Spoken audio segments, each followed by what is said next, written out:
everybody. My name is Karen, and I'm the counselor here at Plexus. Welcome to the workshop on leadership tips. In this workshop, I will guide you through different things that you can do in order to become a great leader and the different types of being a leader. And with that said, let's go ahead and get started. Let's start off with who is a leader and what is a leader. Leadership means taking on the lead towards a specific group working towards the same goal. Now, if you think about a group that you have in part in, there's always one or two people who take on the leadership role. The types of skills required to be a leader are the ability to coach a team, someone who listens to the group members' ideas, someone who has the authority skills, meaning they possess qualities that draws people to follow their rules, and someone who knows how to manage their time. Before we proceed, I want you all to think of a leader. So I want you all to think of someone who possesses the qualities I mentioned in the previous slide. I want you to think of someone who you look up to, someone who has set a good example for you, someone who you see as your greatest leader of all time, and someone who kept fighting for their dreams. So take a moment and think about this leader. All right, let's move on to how to be a leader. First, you want to figure out your type of leadership style. Let's go over what each of these leadership styles mean. Let's start off with a coaching style. A coaching style is more about helping the team grow. This leader acts more as a teacher to their team. Next one, I don't know if I'm saying this one correctly, but the next one is laissez-faire. It's a very fancy word. It's French for let them do, meaning that the leader takes little responsibility for the decisions of their team members. The leaders give them more freedom. A transformational leader is characterized by rewards and punishments towards the group members. This type of style serves more as finding ways to keep their team motivated.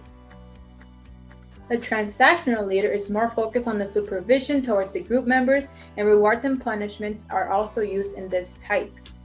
An autocratic leader is someone who makes all the decisions regardless of what their team members think. A democratic leader is the opposite of an autocratic leader. This means that they involve the team when they are making decisions. A charismatic leader is basically someone who has a loving personality and is very approachable, very understanding, and inspires the team. And finally, we have a servant leader, who is someone who does everything they can do to help their team. Their team comes before their job duties. The first tip to how to be a great leader is to work on your communication skills. A big part of working as part of a team is effective communication. If you feel like you're not the best at communication skills, here are some ways that you can improve. First, we have engage in discussions. You can engage in discussions through the platform you use to communicate with your team or even in person. Ask for feedback for your communication, the type of communication you are using, and if it's okay. It is definitely okay to ask for any feedback. Listen. Of course, part of communication is not only doing the talking, but also doing the listening. Think before speaking. That is, before you say something, you should always think about if it's appropriate for the current situation. Pay attention to your body language. Part of communication also involves your body language. Of course, the more professional type of body language is the one you're sitting up straight and you're looking professional at all times. And finally, we have participate in groups. That is, participate in any group discussions in your team.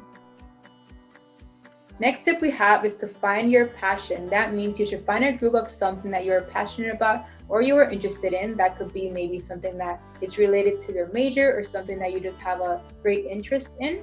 If you end up achieving a leadership position in that group, you want to be certain that you are going to enjoy it.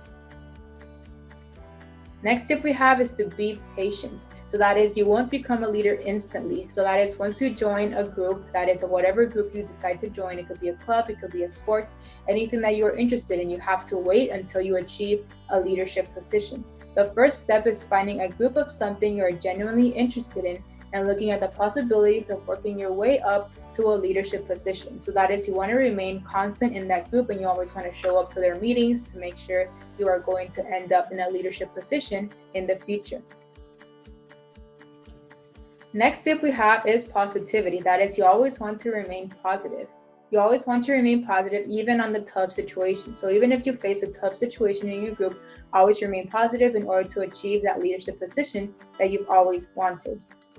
A negative attitude can affect your and your team's performance. Not only can it not bring you into a leadership position, but it can give you negative consequences such as getting kicked out of the team as well.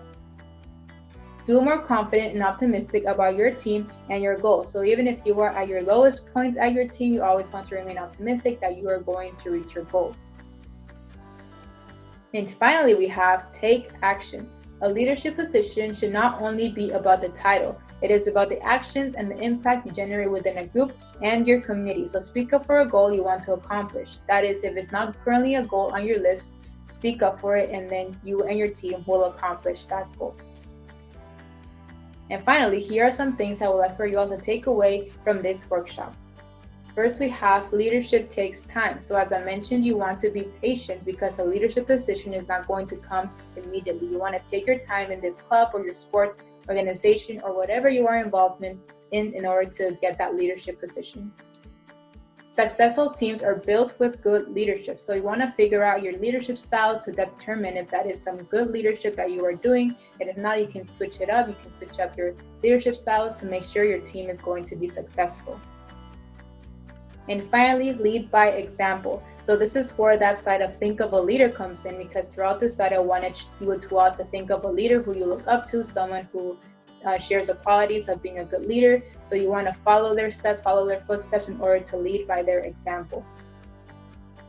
All right, we have reached the end of this workshop. Thank you everybody for sticking around. Before I leave, I would like to let you all know to please download our Plexus app on the App Store or Google Play. If you download our app, you'll be able to receive instant notifications. We will also very much appreciate it if you leave us a rating and a review on the App Store or Google Play as well. We very much appreciate all the feedback you all can give us. Chat with my counselor if you have any questions regarding this workshop, or if you'd like to reach out about your journey to higher education. We're always happy to help in answering all of those questions as well. And finally, check out our Plexus YouTube page for more college readiness workshops. Our Plexus YouTube page is called Plexus Social Media. Thank you everybody again, and I will see you all in the next workshop. Bye.